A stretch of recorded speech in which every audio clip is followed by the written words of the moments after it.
değerli asker önderleri, sanat önderleri, değerli muhtarların temsilcileri, değerli STK başkanlarımız, değerli basın mensupları, bir gün burada İsrail'i protesto etmek için ve Filistin'e destek etmek için inşallah bir konuşma yapacağız.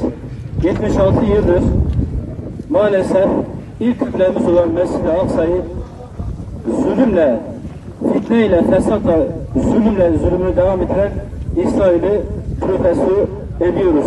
Tabi alem-i İslam, 2 milyarlık bir alem-i İslam var. Alem-i İslam'ın hakikaten çok ciddi manada iş düşüyor. Bir dakika şunu ciddi manada algılamamız lazım. Kıblemiz bir, dinimiz bir, kitabımız bir, Rabbimiz bir. Bu kadar bilgiler bize vahdeti, ittifakı, ehl-i imanı bir araya gelmeyi, bir araya ciddi manada gelmesini yüzlerce ayet ve yüzlerce hadis bize bunu emrediyor.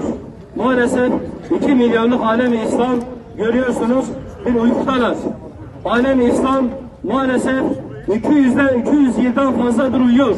Alem-i İslam'ı Kur'an'ın sabahında, imanın sabahında uyanmaya davet ediyoruz. Görüyorsunuz 5 milyonluk kıymetsiz dünya milletleri içinde en adi, en hayasız, en alçak olan Siyonist bakıyorsunuz millet alem İslam'ı esaret altına almış. Ey ehli iman, bize iş düşmüyor mu? Yine bunu tekrar etmek istiyorum. Ey ehli iman, zillet içinde, esaret altında kalmamak istiyorsanız innemel müminune ihvetun. Mümin, müminin kardeşidir. Müslüman, Müslümanın kardeşidir. Onun derdiyle, musibetiyle ilgilenmek zorundadır. Yoksa çok basit bir kuvvet olan 5 milyonu ezilebilirsiniz. Zillet altında kalabilirsiniz. Hukukunuzu müdafaa etmeyebilirsiniz. Şu anda da onu yaşıyoruz. Şu anda alem İslam'a bakın. 57 milyon İslam ülkesi var. Hepsi uyuyor. Hepsi birbirinden gaflet uyuyor. Bu dehşetli musibet bize doğru geliyor. Ben bunu söylüyorum, ben üzülüyorum. Ey alem İslam, elhamdülillah Cenab-ı Hak bize öyle şanlı bir tarih nasip etti ki, bakın, tarihinize bakın, bütün beşeriyete huzuru, saadeti bizler vermişiz. Şimdi burada bir miting yapsak, şu mitingden daha büyük bir miting yapsak, acaba 2 asır evvelki ecdadımızı ve 1 asır sonraki torunlarımızı çağırsak, şu gürülthaneye çağırsak, acaba iki taraf da bizi protesto etmeyecekler mi? İsrail'den önce bizi protesto etmeyecekler mi? Sağdaki ecdatlarımız demeyecekler mi ki, ey miras yedi yaranmaz çocuklar, bizim hayatımızın neticesi siz misiniz? Acaba sağdaki ondan sonra torunlarımız bize demeyecekler mi ki, ey babalar size yazıklar olsun, o şanlı tarihimizle, o kahraman tarihimizle bizi rapt eden siz misiniz? Ben yine bunu söylüyorum. İslamiyet'in 2 kahraman ordusu var. Tarihe bakın. İslamiyet'in 2 kahraman ordusu. Kürtler ve Türkler. Onlara sesleniyorum. Bir an önce alem İslam sizi bekliyor. Alem İslam'ın derdini tarih boyunca siz hallettiniz.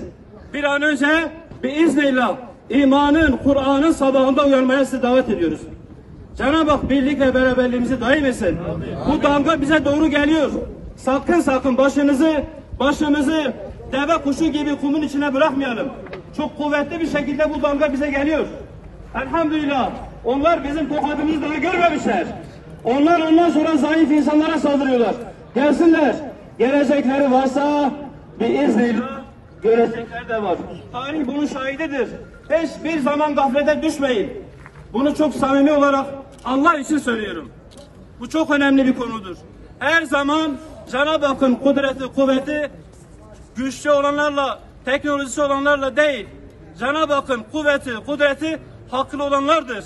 Tarihe bakın, tarih boyunca azınlık her zaman çoğunluğa galip gelmiştir. Cenab-ı Hak bütün ehli imanı, bütün ehli İslam'ı birlik, beraberlik farziyetini hatırlatıyoruz. Burada bulunan halk, burada bulunan millet, alemi İslam hakikaten Türkiye'ye bakıyor. Bize bakıyor. Bizim de bir an önce bu gaflet uykusundan uyanmamız lazım. Yoksa Allah göstermesin kuvvetli bir zillet, kuvvetli bir kıymetsizlik altında ezilip gideceğiz. Cenab-ı Hak bize daim birlik, beraberliği bize bunu emrediyor. Bakın ayetlere bakın. Hadislere bakın. Yüzlerce ayet, yüzlerce hadis bize ne emrediyor? Bize ukuvveti emrediyor. Bize birlik beraberliği emrediyor. Bunun inşallah bilinci içinde olalım. Bu dehşetli musibete karşı hepinizi uyarıyorum. Bu dehşetli musibete karşı innemel mu'minune İhvetun Kâlâ-i Kudsiyesi içine girmemiz lazım.